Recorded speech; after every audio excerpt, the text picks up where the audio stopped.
দাঁড়াও, হাত মুষ্টিবদ্ধ করো, সমাজ থেকে সকল বৈষম্যের কবর রচনা করবার শপথ নাও। হে হতাশাগ্রস্ত জাতি, আসো আল কোরআনের কাছে, আমরা তোমাদেরকে মুক্তির বার্তা শোনাই, আমরা তোমাদেরকে সান্ত্বনার বাণী শোনাবো। আসো, হাতে হাত রাখি, সমস্ত বৈষম্য, জুলুম, স্বৈরতন্ত্রের কবর রচনা করে আল্লাহর কোরআনের সমাজ গড়বার জন্য হাতে হাত রাখি। যদি ইনসাফ কায়েম না করা যায়, ইসলাম অনুসরণ করা যায় না, যদি বেইনসাফের বিরুদ্ধে লড়াই না করতে পারো, মিথ্যে মুসলমানিত্বের দাবি ত্যাগ করো। তুমি যদি ইনসাফের জন্য যুদ্ধ করতে না পারো, তুমি যদি বৈষম্যের বিরুদ্ধে লড়াই করার হিম্মত না রাখো, মুসলমানের মিথ্যা দাবি করা ভণ্ডামি ছাড়া কিছুই নয়। আর সর্বোপরি যদি একটি বৈষম্যহীন সমাজ করবার জন্য শাহাদাতের রক্ত দিতে হয়, আবু সাঈদদের মতো বৈষম্যের বিরুদ্ধে বুক পেতে দিয়ে জীবন দেওয়ার জন্য শপথ নিতে হবে। কোরআনে পাকের এক একটা আয়াত, কোরআনের এক একটা বিধান আল্লাহর জমিনে বাস্তবায়ন করার জন্য আমাদের জীবন যৌবনের বাজি লাগায় দিতে হবে, বাজি লাগায় দিতে হবে ইনশাআল্লাহ। ইনসাফ কায়েম করতে গিয়ে ছুরি যদি নিজের সন্তানের হাতের উপর দিয়ে যায়, সে হাত স্তব্ধ হয়ে যাবে না, সে হাত থমকে দাঁড়াতে পারবে না। যেখান দিয়ে ইনসাফ যাবে সেখান দিয়ে ইনসাফকে চালিয়ে দিতে হবে। এই সমাজ, এই জমিন এখন বিপ্লবী চায়। সে বিপ্লব আব্রাহাম লিঙ্কনের আদর্শের বিপ্লব নয়, সে বিপ্লব কার্ল মার্কস, মাও সেতুং আর লেনিনদের বিপ্লব নয়। বাংলার মাটি আরেকটা বিপ্লব দেখতে চায়, সে বিপ্লব হবে আল কোরআনের বিপ্লব, সে বিপ্লব হবে ইসলামী সমাজ গঠনের বিপ্লব। সেই বিপ্লবের জন্য 2000 যুবক নয়, যদি 2 লক্ষ যুবকের তাজা বুকের শাহাদাতের রক্তের প্রয়োজন হয়, সে রক্ত দেওয়ার জন্য শহীদ ঈদগাহে কারা কারা জমায়েত হবে, কারা কারা জমায়েত হবে। এটা শুধু কথার কথা না, শপথ। এটা কথার কথা না, শপথ। এটা অঙ্গীকার। কার সাথে? কার সাথে?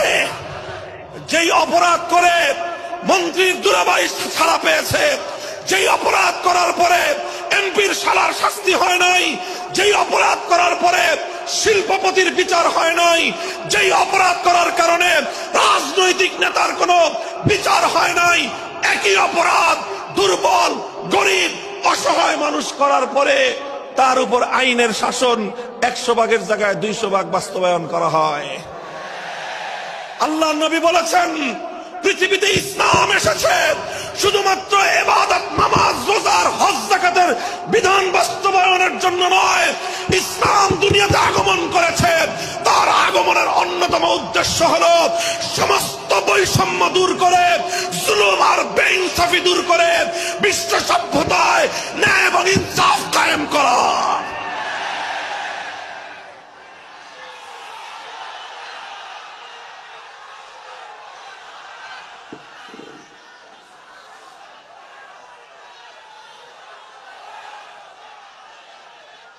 মনে রাখবেন, বৈষম্যহীন সমাজ গড়া এটা শুধু বৈষম্য বিরোধী ছাত্র নেতৃবৃন্দের দায়িত্ব নয়। বৈষম্যহীন সমাজ গড়া এটা শুধুমাত্র বৈষম্য বিরোধী ছাত্র নেতৃবৃন্দের দায়িত্ব নয়। বৈষম্যহীন সমাজ গড়া সর্বপ্রথম আল কোরআনের সৈনিকদের দায়িত্ব। বৈষম্যহীন সমাজ গড়া সর্বপ্রথম আল্লাহ নবীর সত্যিকার উম্মতদের দায়িত্ব। ওঠো, দাঁড়াও, হাত মুষ্টিবদ্ধ করো, সমাজ থেকে সকল বৈষম্যের কবর রচনা করবার শপথ নাও।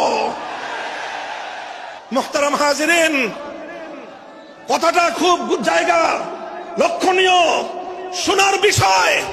যারা একটা বৈষম্যহীন সমাজ দেখতে চাও, যারা জুলুম এবং অত্যাচারে অতিষ্ঠ হয়ে গিয়েছ, যাদের জীবনকে এই ধরনের অন্যায়, অবিচার, জুলুম, শোষণ, স্বৈরতন্ত্র যাদের অন্তর হৃদয়কে জ্বালিয়ে পুড়িয়ে ছারখার করে দিয়েছে, হে হতাশাগ্রস্ত জাতি, আসো আল কোরআনের কাছে, আমরা তোমাদেরকে মুক্তির বার্তা শোনাই, আমরা তোমাদেরকে সান্ত্বনার বাণী শোনাবো। আসো হাতে হাত রাখি, সমস্ত বৈষম্য, জুলুম, স্বৈরতন্ত্রের কবর রচনা করে আল্লাহর কোরআনের সমাজ গড়বার জন্য হাতে হাত রাখি। দেখেন, আল্লাহ পাক রব্বুল আলামিন যুগে যুগে যত নবী রাসূল প্রেরণ করেছেন, যুগে যুগে যত আসমানি কিতাব আল্লাহর পক্ষ থেকে অবতীর্ণ হয়েছে, কেন হয়েছে? শুধুমাত্র মুসল্লিদের সমাজ গড়বার জন্য নয়, শুধুমাত্র রোজাদার সমাজ গড়ার জন্য নয়। অবশ্যই কোরআন এবং কিতাব নাজিল হয়েছে নামাজের জন্য, অবশ্যই কোরআন এবং কিতাব নাজিল হয়েছে রোজা, হজ, যাকাত সহ আল্লাহ পাকের যাবতীয় বিধান সমাজে বাস্তবায়ন করার জন্য। তবে একমাত্র এটাই উদ্দেশ্য নয়, বরং সমস্ত কিতাব, সমস্ত নবী রাসূল দুনিয়াতে আগমন করার অন্যতম একটা মৌলিক লক্ষ্য। কোরআনে পাকের সূরাতুল হাদীদ থেকে তেলাওয়াত করেন, অর্থ বুঝেন, মর্ম বুঝার চেষ্টা করেন। লাকাদ আরসালনা রুসুলানা বিল বায়িনাতি ওয়াল হুদা ওয়া আনজালনা মাআহুমুল কিতাবা ওয়াল মিজান লিয়াকুমান নাসু বিল কিসত। আল্লাহ কোরআন বলছে যে আমি নবী রাসূল পাঠিয়েছি, আসমান থেকে যুগে যুগে কিতাব নাজিল করেছি। এই সব কিছুর অন্যতম একটা উদ্দেশ্য হলো লিয়াকুমান নাসু বিল কিসতি।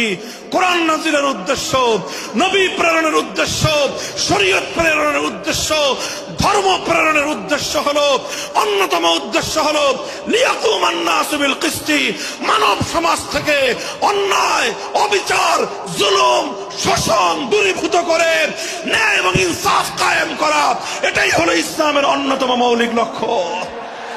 যদি ইনসাফ কায়েম না করা যায়, ইসলাম অনুসরণ করা যায় না। যদি বেইনসাফের বিরুদ্ধে লড়াই না করতে পারো, মিথ্যে মুসলমানিত্বের দাবি ত্যাগ করো। তুমি যদি ইনসাফের জন্য যুদ্ধ করতে না পারো, তুমি যদি বৈষম্যের বিরুদ্ধে লড়াই করার হিম্মত না রাখো, মুসলমানের মিথ্যা দাবি করা ভণ্ডামি ছাড়া কিছুই নয়।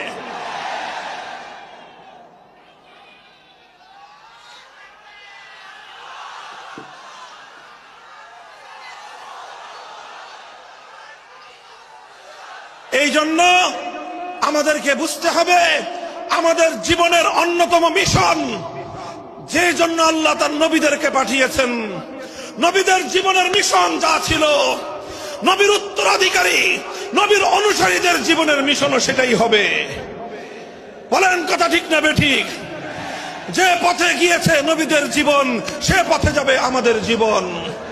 যেটা ছিল নবীদের ভীষণ, সেটাই হবে আমাদের ভীষণ। যদি এটাই হয় সত্য কথা, এটাই যদি হয় শপথ, তবে বৈষম্যহীন সমাজ গড়বার জন্য যা করতে হয় তাই করা আমার আর তোমার জিম্মাদারি।